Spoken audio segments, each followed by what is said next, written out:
awesome to see so many familiar and new faces online. Thank you for joining us today. At least here, it's a perfect fall day, so I hope it's equally nice where all of you are located.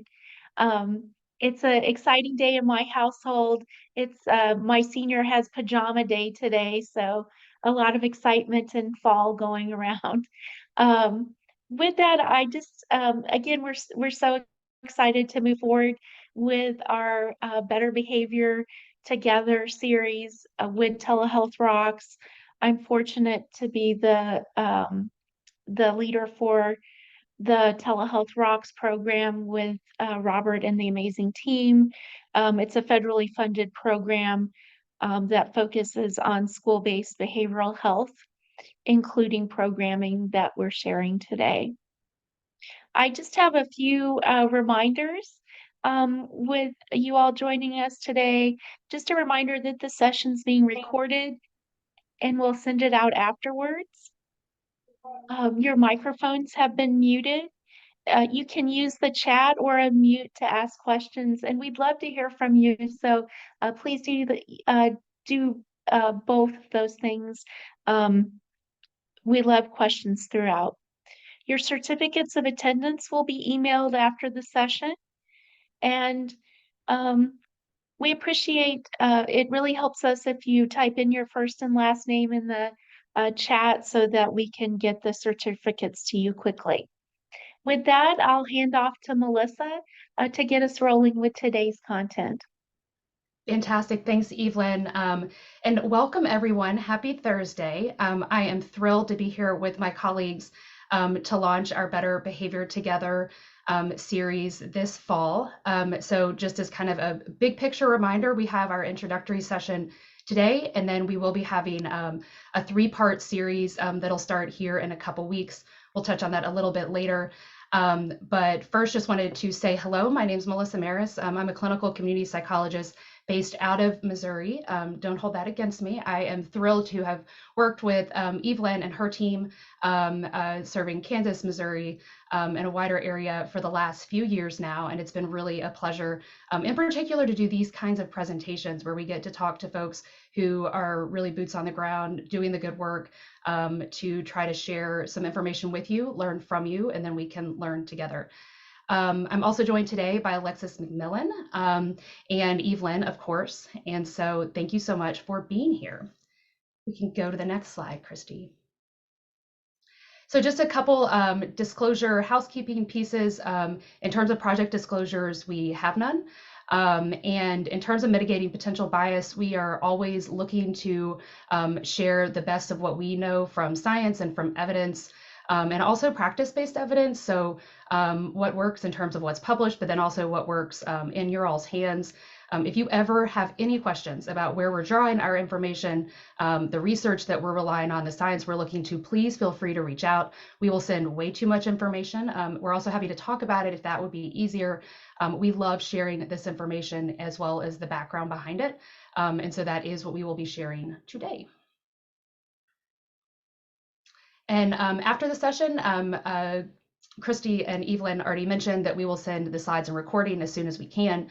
That will include the links that Robert's going to be posting in the chat throughout, certificates of attendance. And it would be super duper helpful if you could fill out the survey that we send out after the session today. We do absolutely use the feedback you send, and we'll be using it specifically as we continue to plan the upcoming series. And so we appreciate your responses there. And certainly if you have any questions at all, there's the email address for Telehealth ROCKS on the screen. And also please feel free to direct message Christy or Robert or any of us if we can be helpful. We really, our big picture intention here is to support you and to get you information. So if we can help in any ways, please let us know. Okay, so in terms of what our day is going to look like today, we are going to talk a little bit about dysregulation and, as promised, specifically focusing on behaviors in the classroom and what a behavioral approach really looks like within a broader framework of trauma-responsive schools. We're going to talk a little bit about co-regulation in the classroom, what that looks like, how that connects to regulation and dysregulation, and talk a little bit about strategies. But one of our primary focuses for today is really going to be delving into this echo model and modeling what it looks like. And so Alexis is going to help us by sharing a case with us that we are then going to walk through what it looks like to do a case in this kind of format. Kind of broad sort of outline when we have these sessions and they are these series with a case scenario that we discuss, this is what it looks like. So we have a little bit of intro, kind of the housekeeping piece, we do an agenda, there's a brief didactic, so somewhere between 10, 15, 20 minutes of content, and then we have a case that is presented. And so what we're hoping for is that during the 3-part series, some of you or maybe some other folks who have registered who couldn't join us today will actually submit cases, so submit specific issues that you're struggling with in your schools, classrooms, offices, etc., that we can actually talk through using this format. So we'll lay out what that means and then model what it looks like. Then we'll wrap up with some summary statements and then talk a little bit about how this relates to next steps with regards to our 3-part series. So that is our plan for today.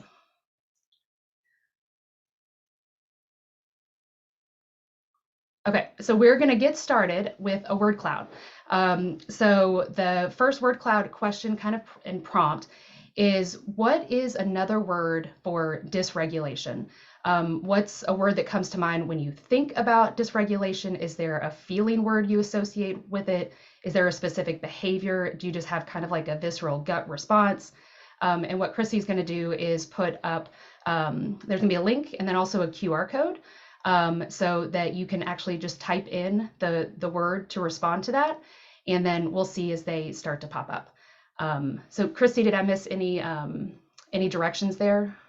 Nope, that's correct. And you don't have to put your name in when it asks for that. You can just hit skip below. So type in any words and we'll show them here shortly on the screen.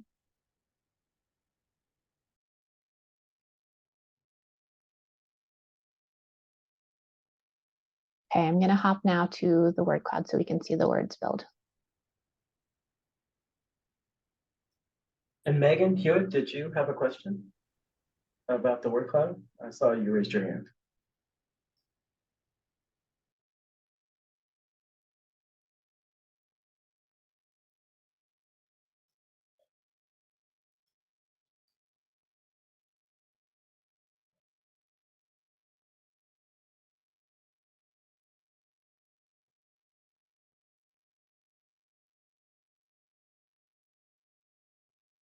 This is so amazing every time we do one of these word clouds. Such wonderful words. We appreciate you all typing in the words there. I'm seeing control popped out right away. And so the more times a word is typed, that's the bigger the word. Chaos coming up kind of in the last maybe few seconds, upset, unsafe, and lots of uncomfortable words. I think I see discomfort, participate, change, need. And thanks to everybody also typing into the chat. That's also a great way to participate as well. We appreciate it. Oh, out of control. Okay. Thanks, Evelyn.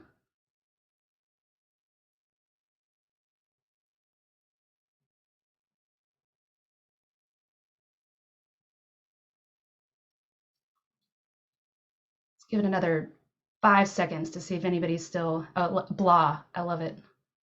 Mad, distress, emotional, fussy, unsettled. That's a nice word. Stress, stressed. Ooh, unexpected. Avoiding behaviors. Okay, so let's push pause. I could do this all day and see how things are popping up. But I think what we see here is clearly popping out control or out of control. I saw a number of you all also put something involving control into the chat, and a lot of words in here that describe really big feelings, big uncomfortable feelings. And certainly when I look at this and I think about, oftentimes, and I don't know kind of where your mind went, but dysregulation, thinking about young people being dysregulated in the classroom or, school, community context. And then also, but perhaps you were actually thinking sort of how you feel when you're dysregulated or how you feel when you're around young people who are dysregulated or other adults who are dysregulated. And in the end, it still kind of fits, right? That this is often how it might feel or look, how it feels for us. And so a lot of really challenging, big behaviors and feelings associated with the word dysregulated. Thank you all so much for participating in that. We do capture the word clouds and then share those also later. So if we can go to the next slide. So behavior, dysregulation, trauma responsive, how do all these things fit together? So for me, they all do fit together, but also I think these can have turned into buzzwords that oftentimes we're throwing out. And so kind of wanted to spend our didactic today really kind of unpacking what we mean by those words and also trying to sort of set up an idea of the framework that we will be bringing to these conversations when we're talking about these challenging behaviors in the classroom. So for me, when I think about all these different words and kind of how they go together, it really brings to mind for me this idea of connecting the dots and how challenging it is to connect dots when there is no guide, when you don't know what the picture is, or there's no way to actually know which dot you go one to the other. So I'm just curious, does anybody have guesses at what these pictures are? There's 4 different pictures, all common things, animals, places. So if you have a guess, type it in the chat. The middle is the elephant. Okay. A fish. Great. Okay. The last one's a fish. Thanks, Kyra. A crab. Okay. I think I saw a bicycle too. A car. Cars and bikes. We're seeing some common guesses here. Snake, elephant, frog. Snake. This might be the most clinical psych type of activity I've ever done. Like put some dots up and see what comes to mind, right? Word associations. So if we go to the next part, Chrissy, I'll show you what these are. Okay, so we have a house, an elephant, a car, and a fish. So lots of great guesses, many of them correct. But this is, I think, a way to think about how these things connect, but if you don't know how they connect, often it just looks like a whole bunch of dots, right? And this is often what I think about when I think about how behaviors and thoughts and our feelings actually do connect, but oftentimes it doesn't seem like they do, or because we can't actually physically be inside of somebody and understand and feel the feelings and think the thoughts or understand or explain the behaviors, that it seems more confusing. And so when I think about really the first step of unpacking behaviors and really kind of trying to understand them, to kind of make sense of them and develop strategies moving forward, part of it for me is just figuring out how to connect some of the dots, maybe not all the dots at the beginning, but just maybe one part of it. And that once we start to really connect dots, then we can build a part of a picture that once we understand, then we have better strategies maybe moving forward. So if we go to the next slide, Christy. So some of you might have seen this quote. It is a popular one on the social medias. Brad Johnson, who does a lot of professional development around the country, but just this idea of that, relationships before rigor, grace before grades, patience before programs, and love before lessons. And this is very much in line with what we typically think of in terms of a trauma responsive school, thinking about the relationship, prioritizing the relationship, well-regulated adults, making logical decisions about behavior management with young people and other adults in their buildings. Also, this is really hard. And so putting it in a quote doesn't make it easy. And I don't disagree with anything our friend Brad is saying, but also that what I think we all know and can agree on is that this is really tough. And so saying relationships before rigor sounds great. I love the alliteration with the R's, but it takes more. It takes more work with that. And so I think a lot of times when people think about trauma responsive schools, trauma responsive strategies with behaviorism, there's a lot of folks who see these in direct conflict. And I don't think they are, and I don't think they have to be. To me, a really practical approach is that we bring all the tools to the table that we can find.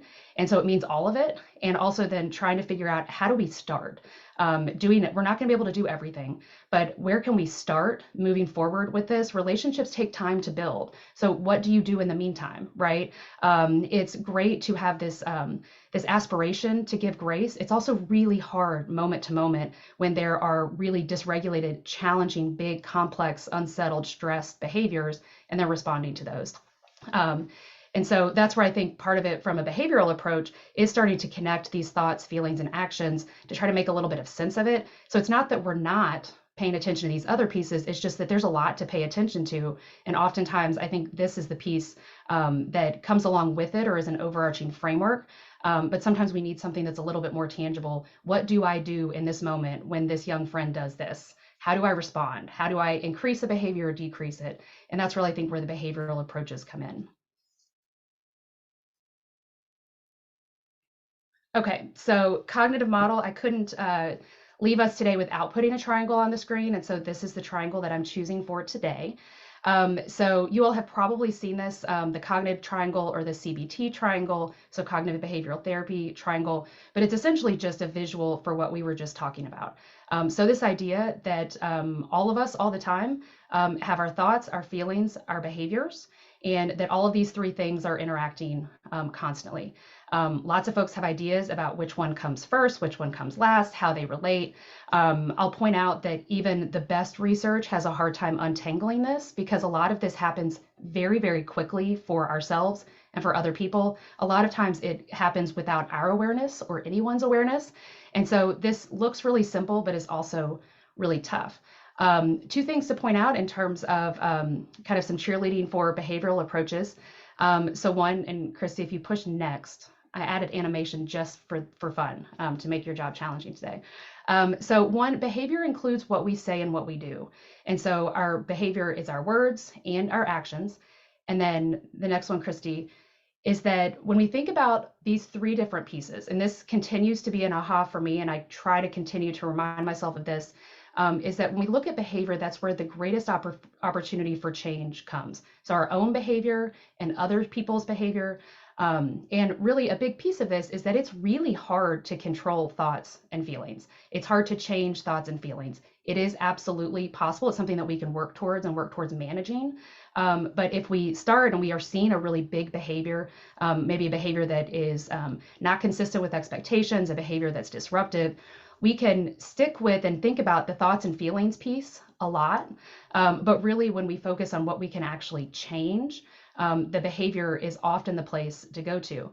And some of this really connected with me from some of the trauma responsive work that we've done in the past and similar kinds of echoes when we think about post-disaster responses. And that one of the pieces that we talk about when we think about post-disaster responses is controlling behaviors, and specifically the introduction of sort of pleasurable activities, because that's something that we can schedule, we can control. And so that behavioral piece, even when the thoughts and feelings are really, really challenging, sometimes the behavioral piece, if we focus on that, gives us a little bit more traction. And that's part of the reason why I think behavioral approaches and behavioral thinking is so powerful in schools. So if we go to the next slide, Christy. And then also thinking about for us, and when we think about behavior and this focus on behavior, that I think about this circle of control and how often we get ourselves in a lot of trouble when we start thinking about behavior and what we can and can't control. So many of you all might be very familiar with this idea of the circle of control, or maybe you've seen kind of on the right side, this sort of poster or visual, often used with young people. I use it all the time with adults. But just this idea of being really clear about what we can control and what we can't control. Because the reality is that as a human, I can never actually control what anybody else does, so their behaviors or their feelings or their thoughts.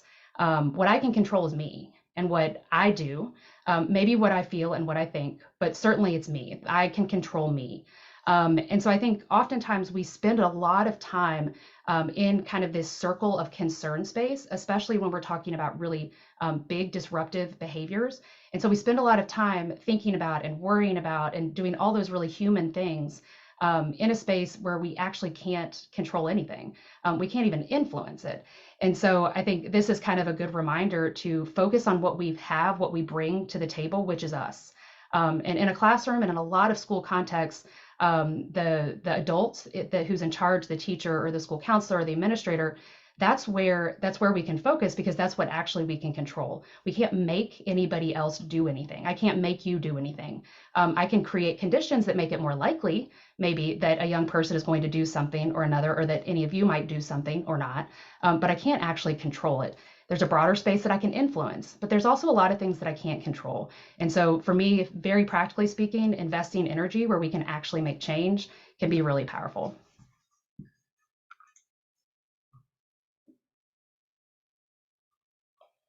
And being really clear about what that means. And so when we talk about kind of a cognitive behavioral approach, or thinking about this in terms of functions of behavior, when we think about where the adults can actually have an impact, absolutely adults in a school context, in a community context, can shape the situation, right? That's where we have, I would argue, our most control often is in the situation, so in the context. And then also our control over ourselves. And so this thought, emotion, behavior, kind of the rest of this chain, I think a lot of times we look at this and we're thinking about a young person's behavior and their feelings and their thoughts. And that's valuable. And I'm not saying it's not, but I think in these situations, a lot of times it really is about the adults. And so when you look at something like, positive behavior intervention supports, this is a bedrock of what they talk about, is that in any situation, if we're talking about behavior management or behavior change with young people, the first thing that has to change is us, and we have to change the context, and we have to shift the context because that's what we can actually control. So again, kind of thinking about the pieces that we can change and the pieces that we can't change, even as we're going to move into talking a lot about young people's behavior, and then what we can do in a school context to try to affect those behaviors. And then on the next slide, Christy, just wanted to point out, I just stuffed a whole lot of content in a few very short slides. The team with Telehealth ROCKS has been working to pull together the videos that we have done for all of our series at this YouTube channel. So this on the right is a screenshot of all the videos that are up there. There are short videos, there's long videos, and I think there are a lot of different ways that this content can be used that I'd encourage you to consider, because it's out there, it's free, it's good, we think. And so certainly for your own professional development, if there's any pieces of what I just talked about that you're like, what does that mean, Melissa? I'd love to tell you where to look and to direct those pieces, lots of content to explore. I also think that these can be really valuable to share, and even sharing with folks who maybe don't know a lot about this content, or even people who do. I can say for myself, I have to hear content in a lot of different ways, sometimes over and over again, before it finally connects for me. And that's how we all are. But also thinking about how these might actually be able to fit within a professional development offering that maybe you or someone in your school is a part of. So, if you're in a school context where you have sort of these brief, 15, 20-minute after school kinds of professional development opportunities, maybe a little bit longer, and you're looking for content that can be useful, there are some shorter clips of videos that fit really nicely into kind of a classic watch the video, think, pair, share kind of process. And there are actually a whole lot of videos out there that can, are short, are good, they focus on specific behaviors. And that's something that I've seen schools do that seems really pretty easy, is take a process that you're already doing within your professional development, maybe about different content, context, and then, insert there a short video that then you can talk about how to apply. Definitely reach out if you have questions, or if you need some guidance or direction into where that content could be found or how that could look. We'd be happy to talk more with you about what that might mean.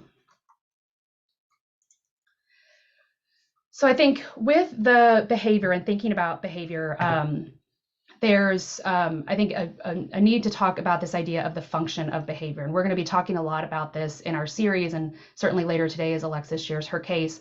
But the essence of function of behavior really is the idea that behavior means something. Behavior is communication, right? And behind a behavior, there is a feeling or a need or a cause. Behavior doesn't just come from nowhere, right? And this is one of the things that I think has really prompted people to try to better understand not just all classroom behaviors that maybe are challenging or disruptive, but especially behaviors that might be associated with trauma. Because a lot of times when there is a trauma piece with a behavior, often that's when we see really unpredictable, strange, inconsistent behaviors that really stand out as just not making a whole lot of sense to us in the moment. And so when we think about behaviors and really what is the function of the behavior, or what is the behavior seeking? and then we can think about it in that way, that opens up all kinds of different opportunities, because then we have an opportunity to support a young person or even another adult in meeting that need in a different way, or responding to that feeling in a different way. And so again, that the behavior is telling us something. And so, yeah, behaviors that is a behavior that gives us, maybe leads us to have lots of feelings, is disrupting, all very true. But what is the behavior saying? What does it need? What does it want? And what is it getting?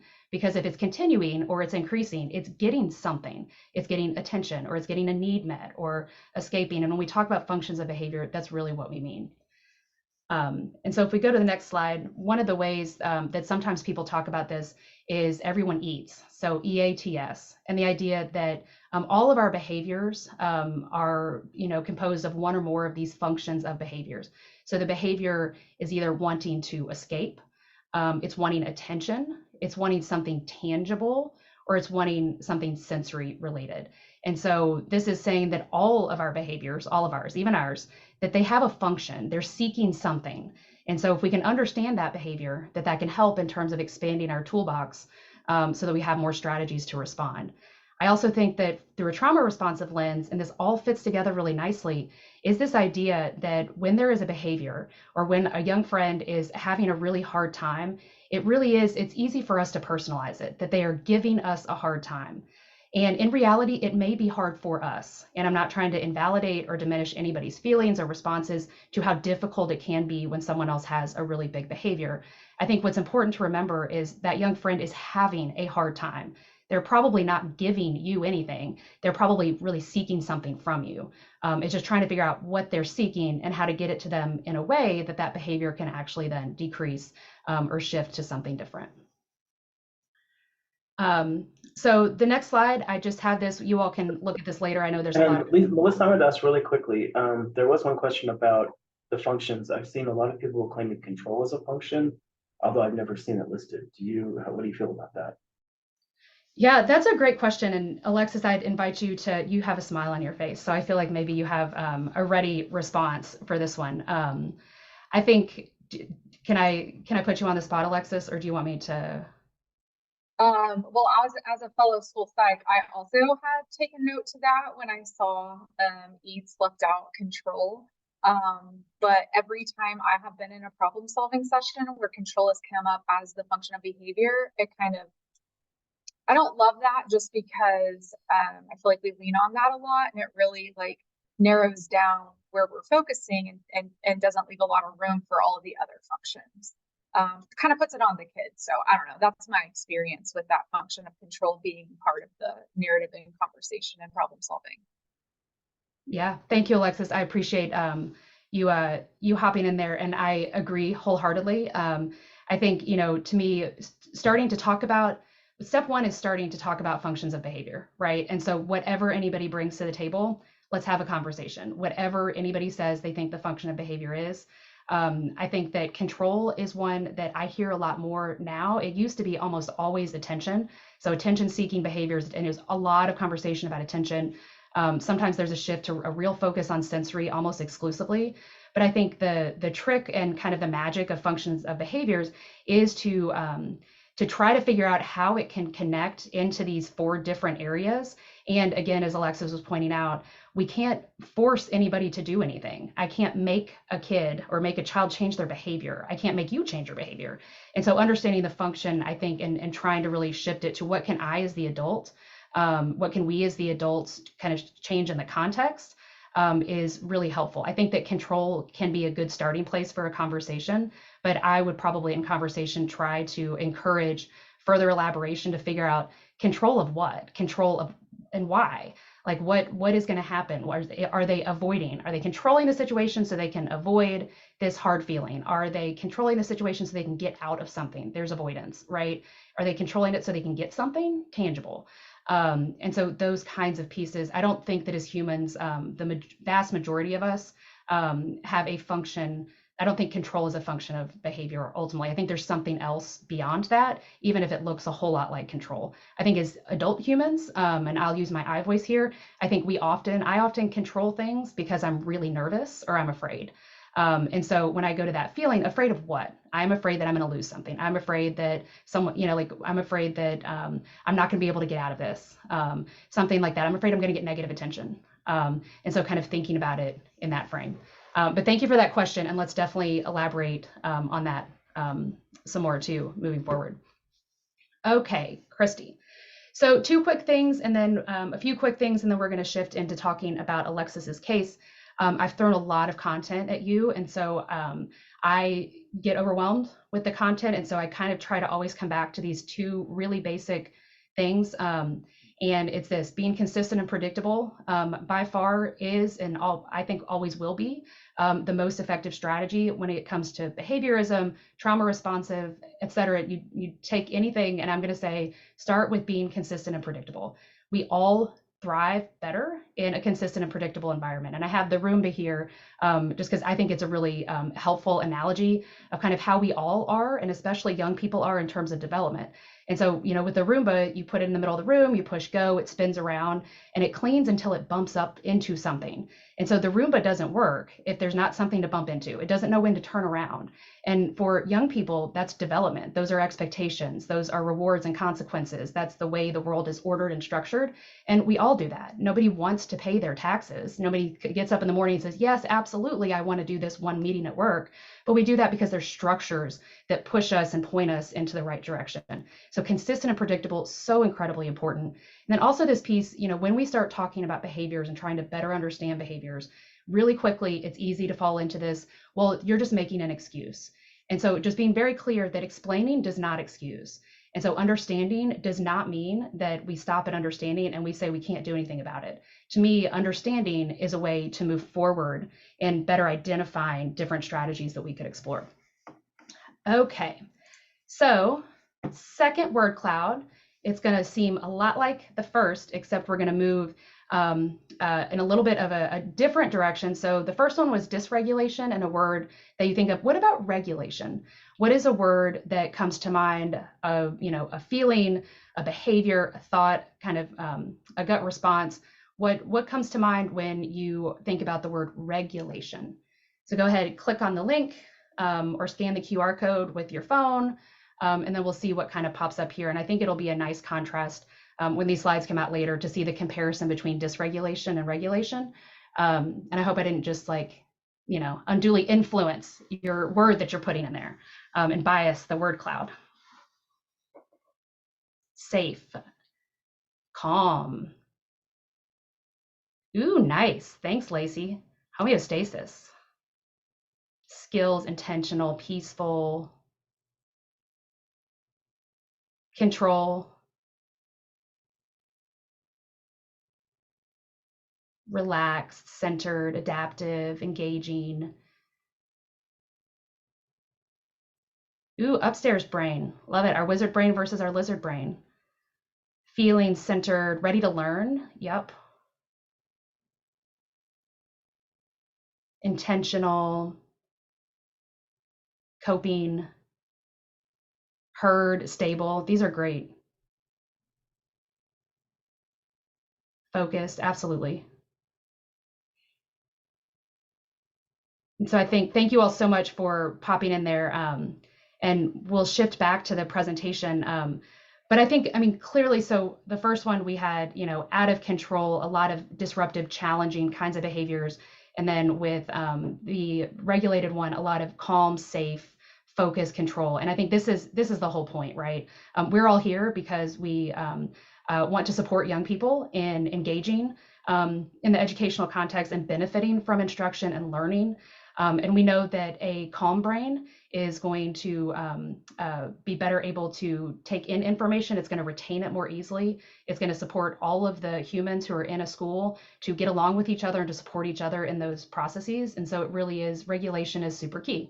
And I know that I'm preaching to the choir here. So thanks for that component of it. So just wanted to touch briefly on this idea of classroom regulation. And we're going to go through this pretty quickly, but we will revisit this throughout. And then as Alexis even is sharing her presentation, just again, reminding you, Robert's putting a whole bunch of links in the chat. And so these will all be a part of the presentation when we send it out to you, so you can access those. A lot of what we use in our presentations, absolutely, we borrow from friends and say thank you. And so thank you to all the friends who also created some of these visuals, and we're linking to some of those folks here too. So co-regulation, co-dysregulation, I think we've probably all heard this idea of adults, and especially parents or guardians, co-regulating with their children, but certainly co-regulation happens in a school context as well. Co-regulation happens when, you know, any two or more humans are around each other, and what that looks like. I really like this transition to thinking about how, as grown-ups, we can co-regulate in these contexts where there are other young people and even some who are maybe dysregulated. And so I think it goes both ways, right? We can co-regulate, and there are some examples here, all very in line with trauma responsive strategies. And then also just a reminder that just like we can co-regulate, we can co-dysregulate. And that's part of the reason that being regulated as one of the grown-ups is really, really important, because we can only expect as much regulation as we are offering in a situation. And that's part of the reason it's so critical. Fantastic. Okay, so I'm quickly going to walk through a little bit about an echo, and then we're going to model actually what this looks like. So the echo model, and you can see some of the information of the background of the echo model here on the slide, is essentially this collaborative problem solving approach. And this should seem very familiar to all of you all, because this actually happens in schools all the time, in terms of coming together, bringing folks to the table with different expertise, talking about a challenging issue or a situation that maybe a person has used all their tools and now they need some additional ones. And it really was developed to try to expand and spread this information or expertise so that more people could have access. And that's ECHO has done a tremendous job of doing this through this model in lots of different interesting contexts, all kinds of things that every time I hear about it, I'm like, I can't believe they did that. And of course they did. But it really is a collaborative problem solving model. And that's what we're going to model here with Alexis here in a minute. And what we'll have is kind of the center focus of our series in this 3-part series that's coming next. So in terms of how we make the sausage, this is what it is. So this is what it looks like. We have an agenda for our sessions, and this is the piece of kind of how we do these cases.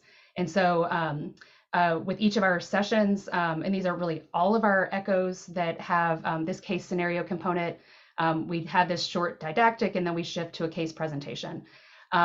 So here in a second, I'm going to invite Alexis to present her case. And then following that, our expert panel is going to ask some questions. We'll invite you to ask questions in the chat. We won't be able to address all of them, but we'll try to include some of them, and Robert helps with that. And then we'll kind of summarize at the end and kind of offer like our best next step of, you know, hey, we talked about a lot of things. I'd really suggest maybe starting here. After we do a case scenario, we also then, the team follows up with a written summary of the different suggestions and resources. We go back through and ask other folks to chime in of specific resources that might be helpful. And so this is how we're going to structure the remaining parts of this 3-session series that's coming up. We would love if you have some, you know, a situation, a challenging behavior that you're struggling with, to submit that. And we are here to help support that in any which way. So if you have a question, if you have an issue, we would love to help you shape it into a case scenario that we could talk about together and come up with some solutions or potential solution strategies. It really is kind of a win-win. The person who presents gets lots of strategies and support from lots of different folks, and then everybody else gets to learn from that and take things home that they could use as well. Also, just to add that if we do ask, when we do ask for cases and situations and challenges and issues, even if we get a whole bunch of them and we can only do a few, we do respond to all of the folks who send stuff in, and we offer suggestions and help. Again, we're here, we want to be supportive, ask for help, and we will do what we can to support you with that work. Okay, so case presentation. Alexis, you're up. Okay, thank you so much. I'm going to jump right in. Our student is a third grade boy who has an IEP for a learning disability in reading. He has never been retained. He has been on an IEP since second grade last school year after being in the SIP process for 2 years. His kindergarten year was remote due to COVID, and he did not attend any preschool. He does not have any mental health services and is not on any medication that the teacher is aware of. His teacher reports that on average he misses 1 day of school a week, and when he does come, he is tardy half the time. When he isn't in the classroom, the class is more calm as described by the teacher. The main behaviors of concern include disruptive behavior by calling out, yelling, being a distraction, loud noises, sometimes throwing objects, never at others, but more as a distraction, getting out of line in the hall, and being too rough at recesses. He does not exhibit any physical or verbal aggression. His teacher uses a red, yellow, green system for tracking behavior, and he has had all red days this year so far. He also loses recess, has to visit the principal, and has phone calls home as discipline. The teacher also gives out tickets for positive behavior, and those are drawn each Friday for a chance to choose out of the treasure chest. He has not received any tickets. He does not receive many tickets during the week and has never got to choose out of the treasure chest. The teacher also gives candy for positive behavior with no clear expectations for receiving the candy. There is a cool down corner in the classroom, but neither our student nor other students use it. The school counselor has agreed to meet with him twice a week, but is realistically only able to see him once a week due to attendance and scheduling. His special education team also sees these behaviors in the resource room. Other third grade teachers complain about the noise level coming from this classroom. Our student is social and he has many friends. He is described as charismatic, kind, and helpful. He likes sports and has shown a significant interest in science and experiments. His academic scores include 11th percentile on FastBridge A reading and 70th percentile on FastBridge A math. As far as grades, he struggles to get any work turned in. He is often distracted and disrupted during work time in the classroom and does not return any work that is sent home. His teacher states that he can do the work, but he chooses not to. His teacher is a second-year teacher that is at a loss and feeling defeated. She attributes her near burnout to our students' behavior and his influence on the class overall. He does leave the room for special education services for 30 minutes daily for reading instruction. His mother is infrequently involved as she works a lot out of town and is hard to reach by phone. His father is not involved in his life and lives out of state. He has 2 older siblings who care for him in the evenings, and he gets a ride to school from a neighbor. The relationship between the special education department and the general education team is strained, and there has been little problem solving related to his behaviors and the teacher's concerns. The district does have external supports and resources, but the team is unable to fulfill the necessary requirements as far as progress monitoring and data collection for these supports to be utilized. And that is our student. Amazing. Thank you so much, Alexis. Okay, so here is a trick right now. Notice in yourself the first things that you are kind of drawn to, the first questions you have, the first like, oh, why don't we do this? Or what about this? And just notice that. It's helpful to recognize kind of what we automatically go for. We all go for different things with this, and we see different things. Part of the benefit of having kind of these collaborative teams like this is that then we can maximize everybody's different go-to. And that I think really benefits the case and the problem solving as a whole. So thank you, Alexis. So well done. It was especially helpful that you offered those specifics in terms of, you know, not saying like, you know, he's absent a lot, but the specifics of like once a week. Having the academic data also super helpful so that we can clearly see the connection between this friend's behaviors in the classroom and their academic performance. So love, love, love, love, lots of different things. Okay, so I see some folks popping questions into the chat. Please do that and we'll start to walk through it. And as we're looking through that, Evelyn, I would just invite you if you have any next step questions that you wanted to ask Alexis. And I also have some questions about this case. Yeah, great case. Thank you so much for sharing, Alexis. what was going through my mind was just two different things. One was, um, has it been progressively worsening, from second versus third grade, and how did those compare? And then it's great to have a kiddo who has friends and has some strengths in math, and, just trying to differentiate if there's just even small pieces of the day where, there's some successes.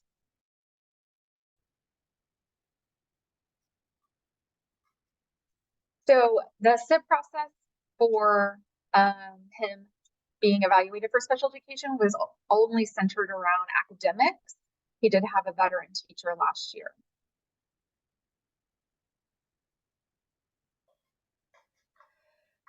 Alexis, I'm wondering if you can say a little bit more, and this is, I'm pulling from several of our friends who have posted questions here too, and it's kind of where my head first went to as well, is kind of where you see the low-hanging fruit in terms of opportunities for better collaboration between all of the adults in the building who are connecting with this friend. So, you talked about SPED, receiving SPED services, the teacher, this teacher, I want to give them a nice hot warm cup of tea or something, and like a high five and some chocolate, like that person, the school counselor who is kind of intending to do some work.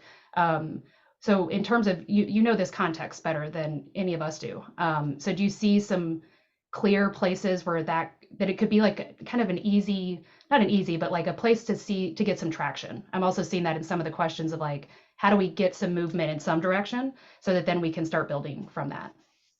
Yeah, I think with the number of different strategies that the teacher is utilizing with little success shows us that we probably need to really define, like, what are we targeting here? What are the clear expectation? What does warrant a red, yellow, or a green? Is that the system that we should be using? Is that a trauma-informed approach? How does the rest of the classroom receive that? Is, half the class getting reds every single day? And then, like you said, interconnecting. Like, we have the team and the supports, but how do we connect them, build relationships with the adults? Like you mentioned earlier, how do we co-regulate the adults to be able to really focus on an intentional way of approaching the situation, which I'm sure is happening throughout the building and other different classrooms as well. Yeah, no, that makes a lot of sense. And I think right in line with several of kind of the questions and also kind of potential strategies that folks are offering in the chat, a lot around kind of the structure, so consistency and predictability, right? Of kind of what does the red, yellow, green system mean? How's it working? I think you're pointing to an opportunity to look at perhaps even existing data. And so, with this kind of case description, several adults in this school context definitely are understanding of a problem solving process, looking at data, integrating different components. There's probably some other data there, seeing if half the class is red. That helps a lot. What about the, classrooms next door who are saying that it's too loud? Are they all green all the time? Could that be a mentor teacher for the friend who's, this teacher who's maybe struggling a bit? And I think someone also in the chat mentioned, so why is the teacher never using the calm down corner? Or even like, why are none of the friends in the classroom using it? It's there. And I think it's you pointed it out in the case. And so it's hard not to ask. Yeah, absolutely. I think that whenever you look at a situation like this, you have to really look at what are the tier 1 approaches. Are they being implemented with fidelity, as someone mentioned in the chat? And does this teacher know what the goal of the calm down corner is? That would be very important. Have the kids been explicitly taught what the purpose of the calm down corner is and had it modeled for them? Could the school counselor come in and do that for the teacher, given that she's overwhelmed and still pretty new? This little guy's doing great in specials. I'll just throw that in there.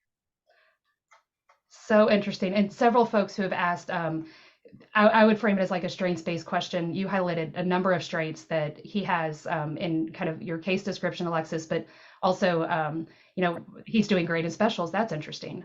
He has this strength in math. Kind of how do behaviors potentially differ across those components? But also really, I just want to emphasize kind of what you just said about the calm down corner. And I see this a whole lot. So, folks who have picked up different strategies and are doing maybe a whole lot of things and often juggling a lot of different strategies, maybe none of them really working and none of them fully implemented, which that's no blame to the people who are doing that at all. I think folks are just, kind of trying to use tools, but the tool that's going to be the most effective is the one that's used and used well. And oftentimes we skip over these really important steps of what is it for? What should it be doing? Do the kids know how to use it? Because those are essential pieces. And also if it's there and nobody's using it, then why keep it? Or keep it and then, I love how you identified the school counselor as potentially coming in to help since this teacher is clearly already overwhelmed. Lots of really, really good questions here. In the chat. Any other final questions, Evelyn, before we shift and maybe offer kind of sort of top of mind, high level, this might sound like a great first place to start? That sounds great. I really appreciate the chat. I think for all of us, it's hard not to just jump right to strategies because there seems like a lot of opportunities. Fantastic. And yes, just to reinforce what Evelyn also added, these are exactly the kinds of questions as we shift and start doing cases with our 3-series session. We've also talked some about how we might be able to even break up into some smaller groups so that there's even more opportunity to interact. It's kind of one of the things that we try to balance with these larger echoes where there's lots of participants but just so many good questions and also a lot of alignment. So again, we will summarize all of the questions, everything that's from the chat, and pass that along to Alexis, and probably even share it out with the group of kind of this. But there's a lot of consistency in the questions and a lot of clear kind of areas of alignment here. I guess Alexis, I'll start, and then we can invite Evelyn to hop into, and would love to hear from you, kind of what you think your next step will be. But I think. I really like the idea of, and kind of what you talked about in terms of opportunities for looking at other data. Several folks looked at it here. If there is existing data, being the caveat of like, if there is available data that could highlight and really bringing the adults who can be involved together to look at those data together and really understand what it looks like. I think that that data problem solving team model can be challenging at times, but I think also creates a lot of real opportunity. And then really, I would say identifying kind of a behavior that we might see a lot of fairly rapid progress pretty quickly. And so if there is a particular thing that's just really kind of, distracting this teacher, can they identify the one or a behavior that really is bugging them that could be very malleable so that we can get some improvement somewhere that would create some relief that I think would also create some buy-in to specifically that problem solving process of kind of testing things out. Evelyn, what have you?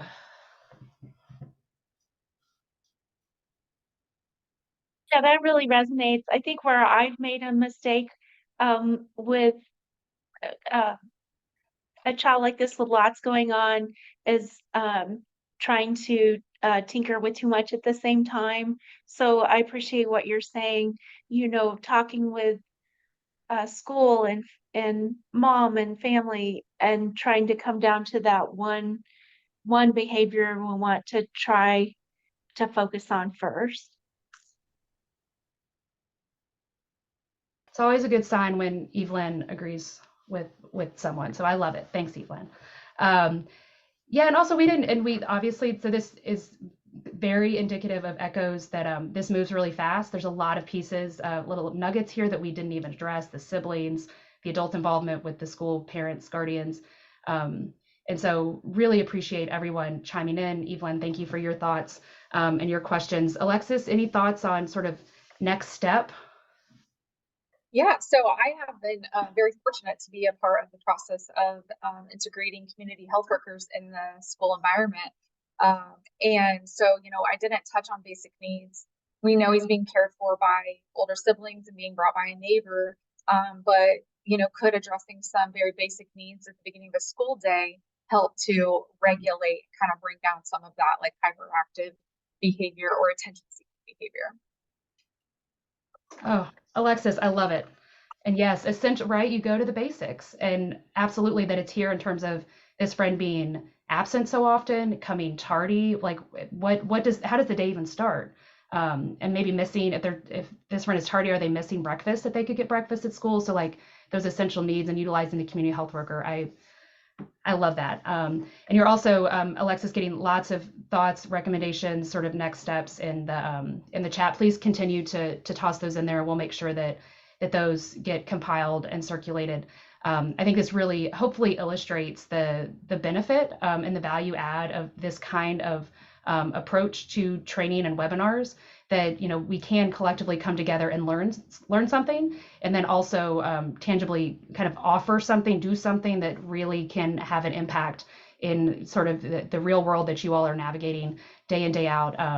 And it really is, group think and hive mind brainstorming can really be delightful. And so we hope that you'll consider, sharing a case with us, and we'd love to work with you around that. Okay, so wrapping up our presentation here today, we have about 5 minutes left. And so in terms of, we had some questions. In terms of key takeaways, Chrissy, so I think we're like maybe 2 slides from here. There we go. Look at you. So key takeaways, I will let you, like number 1, focusing on what we can control and influence as the adults. I love this idea of making sure the basic needs are being met. And someone put that in the chat too, Alexis, as soon as you said it. And really that I think, again, I feel like there's a really lovely pairing of behaviorism and this more behavioral approach with trauma responsive strategies. I don't think it's an either or, it's definitely a both and. And I would be delighted to have more conversation with anybody who has seen that tension play out. It doesn't have to be one or the other. A lot of what we do as adults in these professional contexts is absolutely about structure and expectations, and the process and walking through it day by day, and also knowing that we're interpersonal beings and having these relationships. And that's the key takeaway number 3, is that we know that learning is inherently interpersonal. Humans learn as they human with other humans. That's how it works. And so we would love for you to join us with our 3-part series coming up here in the next few weeks. Please take the opportunity to fill out that survey. If you haven't registered for the 3-part series, please do. We would love feedback around what was helpful, what wasn't, and if you would be willing and able to participate by sharing a case with us, we will do everything we can to make it worth your while. So Christy put up some more information about the 3-part series. It's starting on October 12th. It'll be during the same time frame from noon to 1. And we appreciate your work there.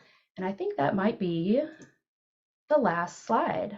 So why don't we leave that up, Christy, and then make sure you fill out the survey. That's there. And please let us know if you have any questions, concerns, ideas, needs, and stay tuned for more information that will be sent out about the presentation and notes and resources. So with that, thank you so much for joining us today. We hope you have a wonderful rest of your Thursday at what I think is still the beginning of the school year still, at least until October. Thank you for everything you do every day to keep young people safe and to help them succeed. And I hope you have a wonderful, wonderful afternoon, evening, and the rest of your week and weekend. Thank you so much.